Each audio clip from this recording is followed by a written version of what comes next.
Okay, hi. I decided to do another mechanic analysis similar to the one I did with Space Marine, this time with Darksiders 2, which I was able to pick up in a Steam sale, which is pretty sweet.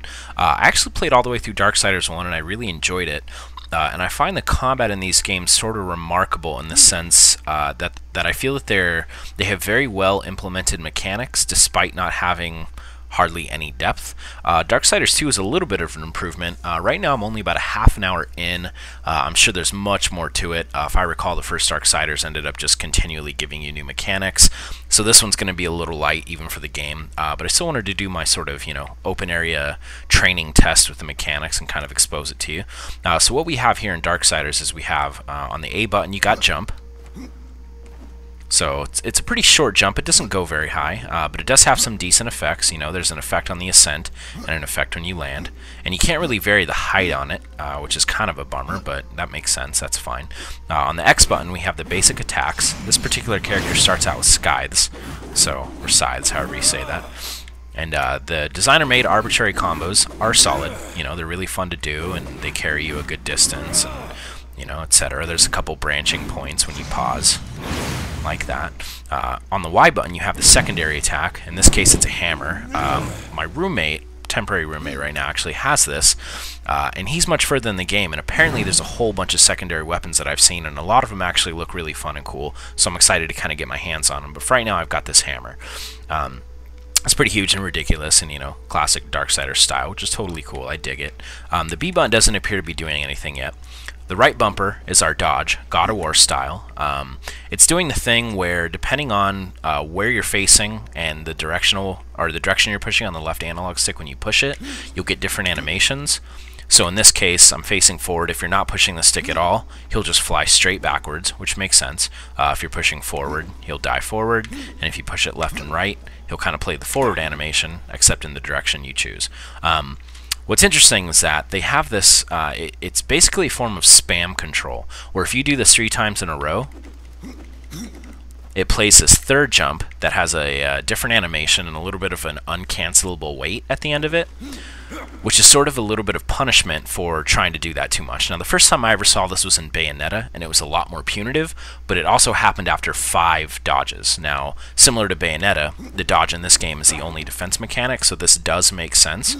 But in this case, it's not really punishing, so it's a little bit confusing. Like, I feel there should have been a little bit more weight on the end of that, but they also wouldn't have implemented this if it wasn't for a reason, I'm assuming, so I'm guessing, this will make a difference once fights get a little bit more intense.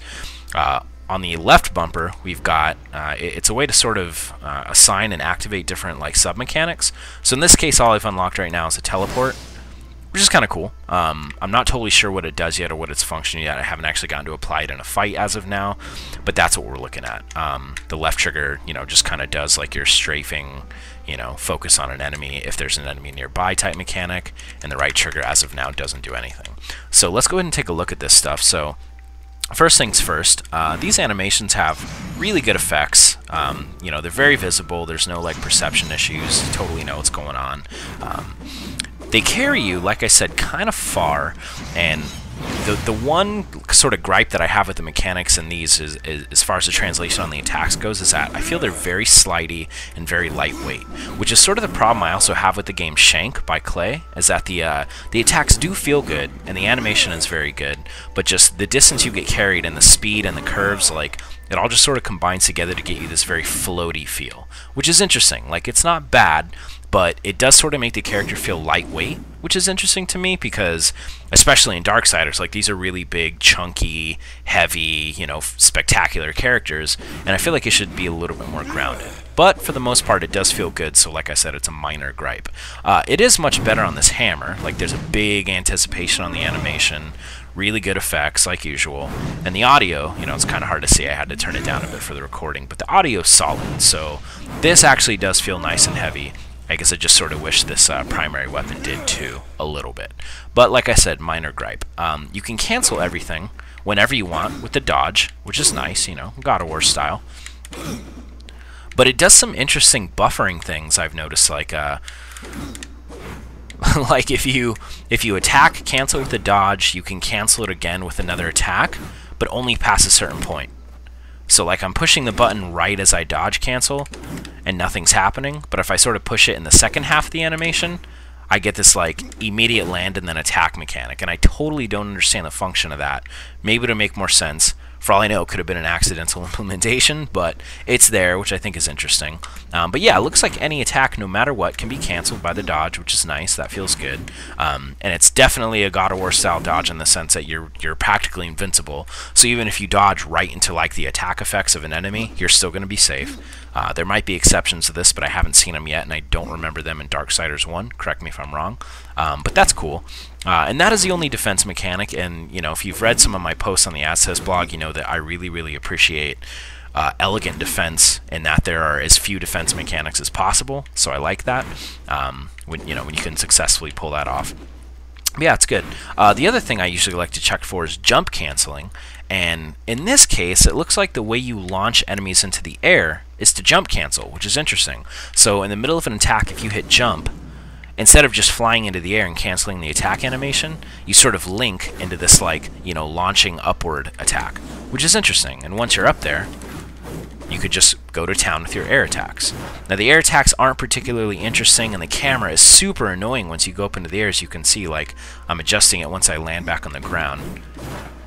It's a little bit more tolerable when you have the camera angled the right way before you do it, but that's a really annoying implementation because you can't always, like, you know, micromanage your camera in the middle of a fight. But anyway, so with the jump canceling, yeah, it's actually your launcher. So it's interesting. It's actually, you know, the point of a jump cancel is to have an additional, like, safety measure.